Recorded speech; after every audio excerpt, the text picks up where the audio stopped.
नमस्कार मंडळी, मी रेश्माज किचन या यूट्यूब चॅनलमध्ये तुम्हा सर्वांचं खूप खूप स्वागत आहे। आजची रेसिपी आहे ब्रेकफास्ट उपमा रेसिपी। चला तर मग पाहूयात रेसिपीसाठी लागणारी सामग्री आहे 2 चमचे शेंगदाणे, 2 मिरच्या, मीडियम साईजचा कांदा, कढीपत्त्याची 1 दांडी, कोथिंबीर आणि थोडीशी मुगाची डाळ। चला तर मग आता रेसिपीला सुरुवात करूया। आता मी गॅस चालू करून इथं कढई गरम करत ठेवलेली आहे। कढई चांगली गरम झाल्यानंतरच आपण तेल घालणार आहोत। इथं कढईत मी ते किटलीतली 1 पळी तेल इतकं घातलेलं आहे। जास्त तेल नाही घातलेलं तरीही आपला उपमा खूप सुटसुटीत आणि छान होणार आहे, मऊसर। तेल चांगलं कडकडीत गरम झाल्यानंतरच रव्याचंही प्रमाण दाखवते। इथं मी 1 वाटी छोटी रवा घेतलेला आहे आणि रवा भाजून घेतलेला आहे आणि तेल चांगलं कडकडीत गरम झालेलं आहे। आता पहिल्यांदा आपण शेंगदाणे घालून घेणार आहोत। शेंगदाणे चांगले कुरकुरीत गरम झाल्यानंतर, तेलामध्ये चांगले कुरकुरीत झाल्यानंतरच आपण बाकीची फोडणी करणार आहोत। त्यासाठी आता शेंगदाणे खूप छान गरम झाले आहेत।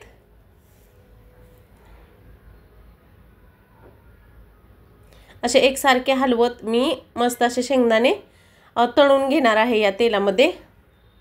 शेंगदाणे चांगले क्रिस्पी झाल्यानंतर जी मुगाची डाळ घेतली होती 1 चमचा, कॉटनच्या कपड्याने छान पुसून घेतली आहे डाळ, ती घालून घेतलेली आहे। तेल चांगलं आपलं गरम झालेलं आहे, त्यामुळे मी लगेचच डाळ घातल्यानंतर मोहरी घातलेली आहे, जिरे घातलेले आहेत आणि कढीपत्ताही इथेच घालणार आहोत आपण। कढीपत्ता घातलेला आहे। आता 1 मीडियम साईजचा कांदा बारीक चिरून घेतला होता, तो घालून घेत आहे मी। कांदा गोल्डन ब्राउन होईपर्यंत आपल्याला छान परतून घ्यायचा आहे या तेलामध्ये।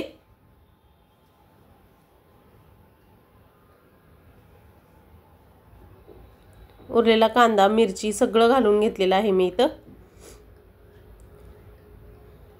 आता मस्त लालसर होईपर्यंत कांदा आपण परतून घेऊयात। हे सगळं परतून झाल्यानंतर ज्या वाटीने आपण रवा घेतला होता त्याच वाटीने मी रव्याच्या 3 पट इतकं पाणी याच्यामध्ये घालून घेणार आहे। म्हणजे 3-3.5 वाटी पाणी मी इथं घालून घेणार आहे। 2 वाटी आत्ता घातलेलं आहे। थोडं उकळी आल्यानंतर मी उरलेलं पाणी घालून घेणार आहे। मीठ घालणार आहे चवीपुरतं। रव्यात अजून 1.5 वाटी पाणी मी घातलेलं होतं। आता पाण्याला चांगली उकळी आल्यानंतर आपण हा रवा चांगला फेटून घ्यायचा आहे याच्यामध्ये।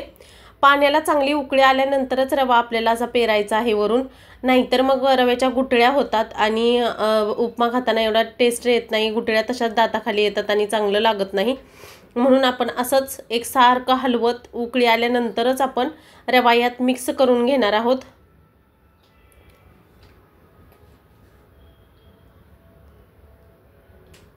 आता झाकण ठेवून 5 ते 7 मिनिटांसाठी आपण रवा चांगला वाफेवरती शिजवून घेणार आहोत।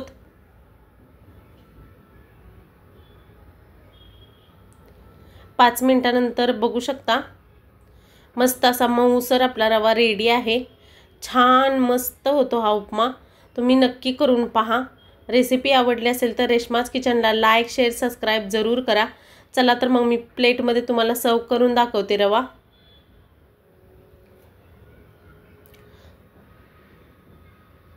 थोडंसं झाकण ठेवलेलं आहे मी परत। आता 1 प्लेट घेतलेली आहे, त्याच्यामध्ये काढून दाखवते। अगदी मोकळा मऊसर, टेस्ट ही खूप अप्रतिम होते याची। तुम्ही नक्की ट्राय करून पहा हा उपमा।